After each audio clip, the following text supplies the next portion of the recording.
નમસ્કાર દર્શક મિત્રો, @ગુજરાતમાં આપનું સ્વાગત છે। અરબી સમુદ્રમાં સર્જાયેલા શક્તિ નામના શક્તિશાળી ચક્રવાતને કારણે ગુજરાતના દરિયાકાંઠા પર ખાસ કરીને દેવભૂમિ દ્વારકા જિલ્લામાં ગંભીર ખતરો તોડાઈ રહ્યો છે। અરબી સમુદ્રમાં સર્જાયેલા શક્તિ નામના વાવાઝોડાએ ગુજરાતના દરિયાકાંઠા પર ખાસ કરીને દેવભૂમિ દ્વારકા જિલ્લામાં ચિંતાજનક સ્થિતિ ઊભી કરી છે। છેલ્લા 24 કલાકથી આ સિસ્ટમની ગતિવિધિઓ ચિંતાજનક રહી છે, જેના પગલે વહીવટી તંત્ર યુદ્ધના ધોરણે સજ્જ થઈ ગયું છે। અરબી સમુદ્રમાં સર્જાયેલું શક્તિ નામનું આ ચક્રવાત એ હાલમાં સક્રિય થયેલું ચોમાસા પછીની ઋતુનું અરબી સમુદ્ર પરનું પ્રથમ ચક્રવાતી તોફાન છે। આ વાવાઝોડું શું છે અને તેની વર્તમાન સ્થિતિ શું છે તેના વિશે આપણે વિગતવાર વાત કરીએ તો હવામાન વિભાગના તાજેતરના અહેવાલો મુજબ ચક્રવાત શક્તિ હાલમાં દ્વારકાથી આશરે 240 કિલોમીટર દૂર છે। દ્વારકાના દરિયાકાંઠે ઊંચા મોજા અને તીવ્ર કરંટની અસર દેખાવાનું શરૂ થઈ ગયું છે, જે સ્પષ્ટ સંકેત આપે છે કે આ વાવાઝોડાનો પ્રભાવ કિનારા તરફ ધીમે ધીમે વધી રહ્યો છે અને તે ઝડપથી ગંભીર ચક્રવાતી તોફાનમાં પરિવર્તિત થવાની શક્યતા છે। મીડિયા અહેવાલો અનુસાર તેની ગતિ પ્રતિ કલાકે 12 કિલોમીટર જેટલી માપવામાં આવી છે અને તે પશ્ચિમ દક્ષિણ પશ્ચિમ દિશામાં આગળ વધી રહ્યું છે। હવામાન શાસ્ત્રીઓના મતે આ સિસ્ટમ સમુદ્રની સપાટીના ગરમ તાપમાન અને અનુકૂળ પવન પરિસ્થિતિઓના કારણે ઝડપથી ઉર્જા મેળવી રહી છે। અનુમાન છે કે આજે 4 ઓક્ટોબરના રોજ આ સિસ્ટમ ગંભીર ચક્રવાતી તોફાનમાં બદલાશે અને 5 ઓક્ટોબરે મધ્ય અરબ સાગરના ઉત્તરી ભાગ સુધી પહોંચશે। ત્યારબાદ 6 ઓક્ટોબરથી આ વાવાઝોડું પૂર્વ ઉત્તર પૂર્વ દિશામાં વળીને દરિયામાં જ આગળ વધે તેવી સંભાવના છે, જે ગુજરાત માટે રાહતનો સંકેત ગણી શકાય। જો કે આ વાવાઝોડાનો પ્રભાવ ગુજરાત અને ઉત્તર મહારાષ્ટ્રના દરિયાકાંઠા પર સ્પષ્ટપણે અનુભવાશે। ભલે વાવાઝોડું લેન્ડફોલ ન કરે, પરંતુ તેની અસર ઓછી આંકવી ભૂલ ભરેલી સાબિત થઈ શકે છે।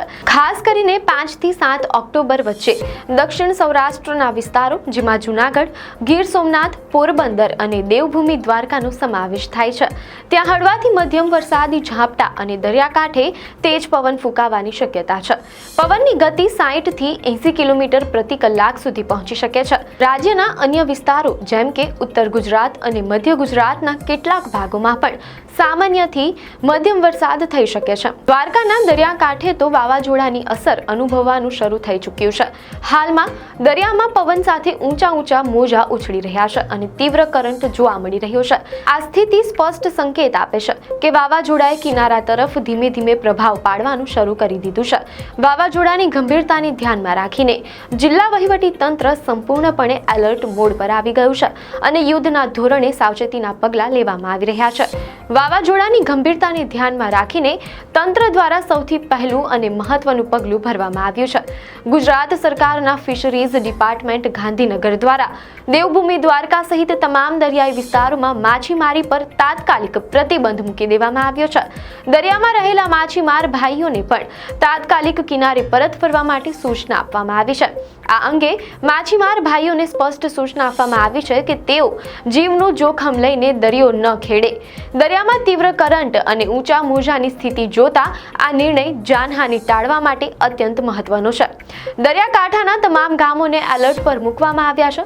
મીડિયા અહેવાલો અનુસાર પરિસ્થિતિ વણસે તો તાત્કાલિક સ્થળાંતર કરાવવાની પૂર્વ તૈયારીઓ તંત્ર દ્વારા શરૂ કરી દેવામાં આવી છે। આ માટે આશ્રય સ્થાનોની ઓળખ કરી ત્યાં ભોજન અને પાણી જેવી પ્રાથમિક સુવિધાઓની વ્યવસ્થા ગોઠવવામાં આવી રહી છે।